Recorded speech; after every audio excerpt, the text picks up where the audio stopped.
Hello, lovely people. I'm Sinead, and welcome.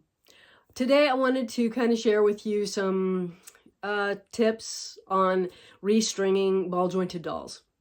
I did the restringing yesterday, and as I was doing it, I was thinking, there's some things here that might be helpful to somebody who needs to restring a doll and they've never done it before, and maybe help somebody who's done it but found it really frustrating, and maybe the way I did it will help so that they can do it again if they need to.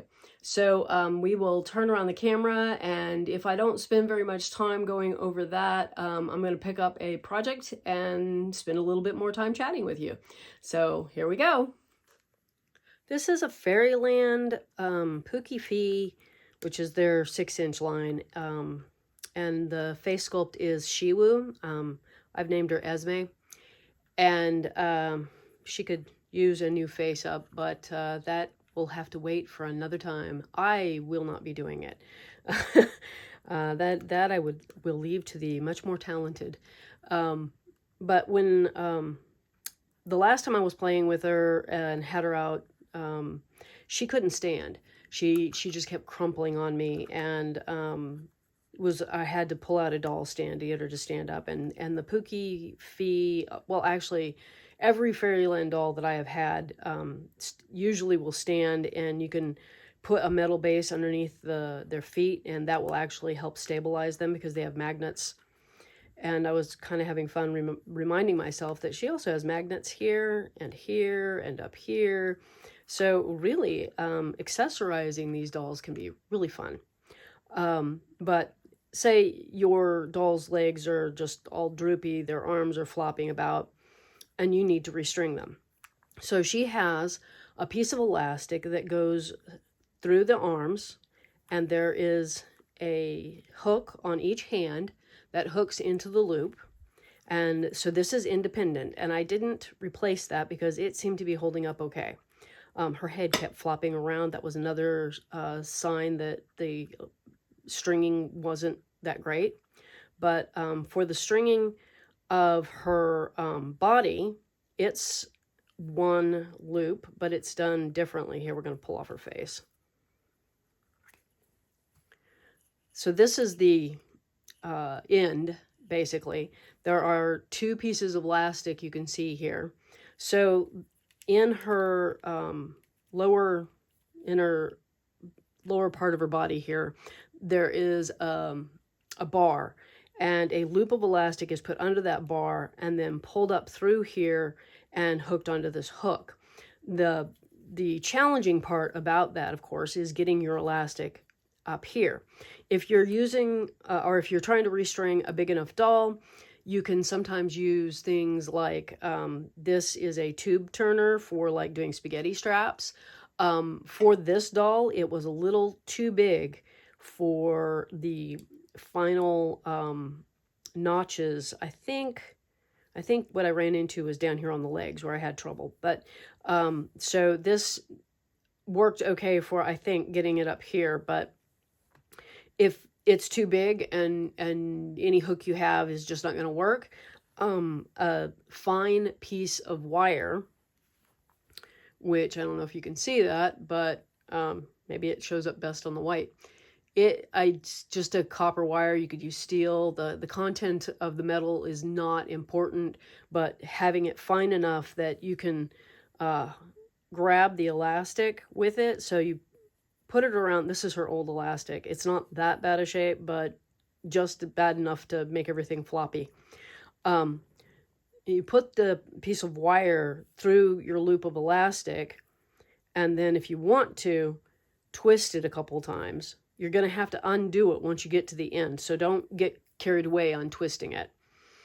And then you can use this like a needle to go through the holes, and in the case of the body, also be mindful of where you're leaving those knots. Kind of pay attention to where the old ones were if you can. This one, the knot is down here. It doesn't go through any of the holes. And so it's basically at that loop that's molded in. And then I gathered up both of the elastics and then pull them up through the body using the piece of wire. And it can be a little tricky. You put this hook on before, you don't have to pull the hook. Okay, so you put the hook on to the elastics when you come out the neck hole here.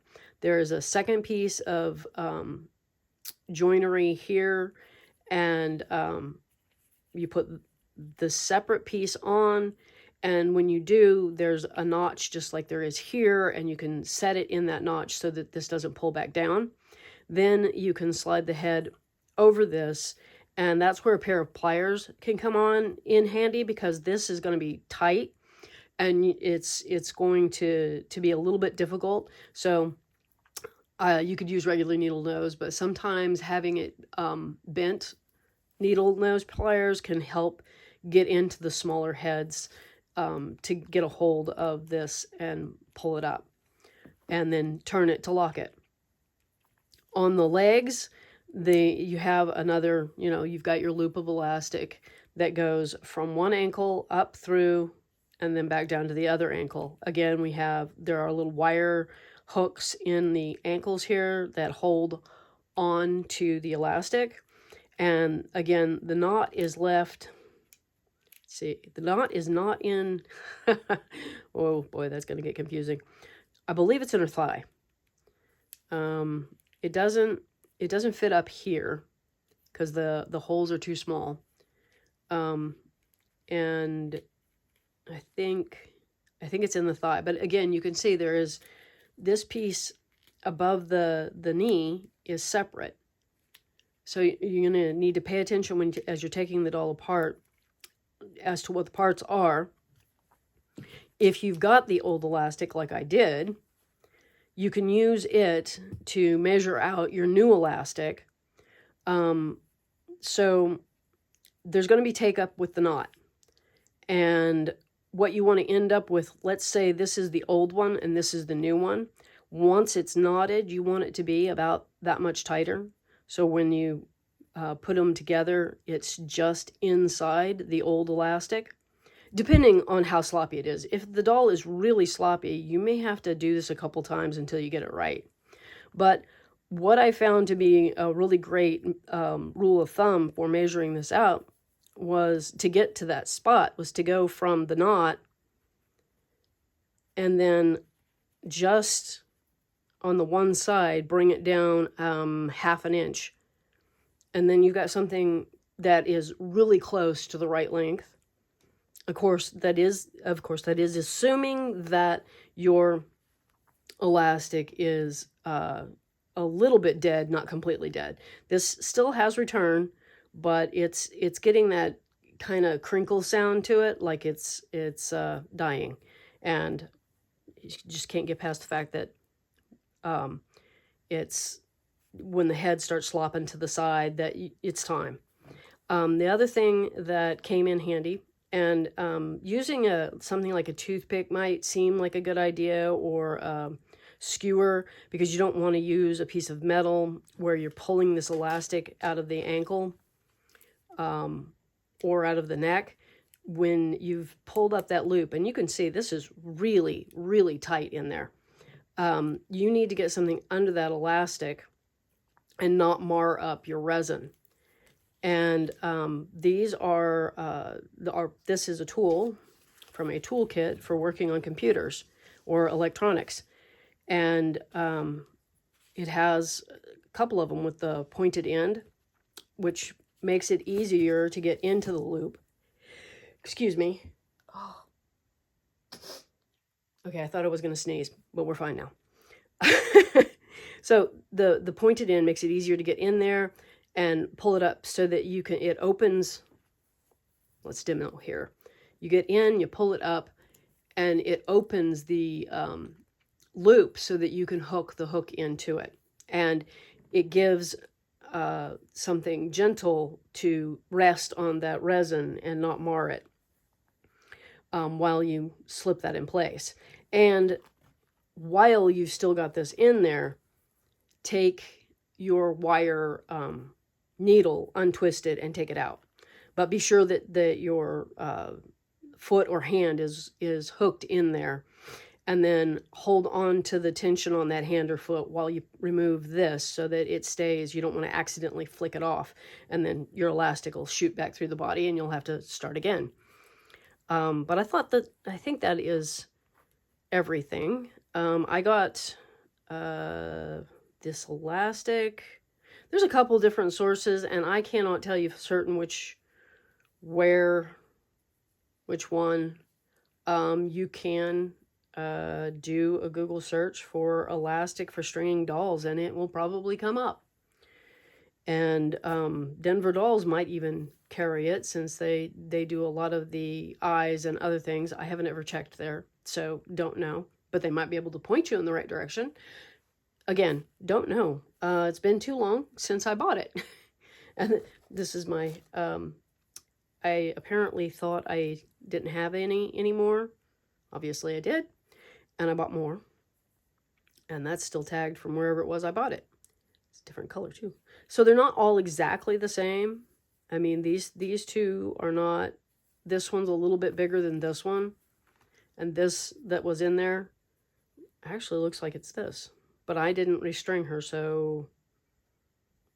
maybe it's a little bit bigger. Anyway, you want something close. Don't use something like this, which is like a millimeter for a doll that has something that's more like 1/8 of an inch, or 4 millimeters. Don't go to that much of an extreme in difference. So either that, or you'll have to wrap it through there like multiple times. I still don't think it would work right. There was a rubber band on that. Anyway, I think that we're going to actually stop there, because yeah, we're going to go on to Friday's video content, I think, and get started on that, because it's kind of complicated. And I will see you then. So have a delightful day and a wonderful week, and bye-bye for now.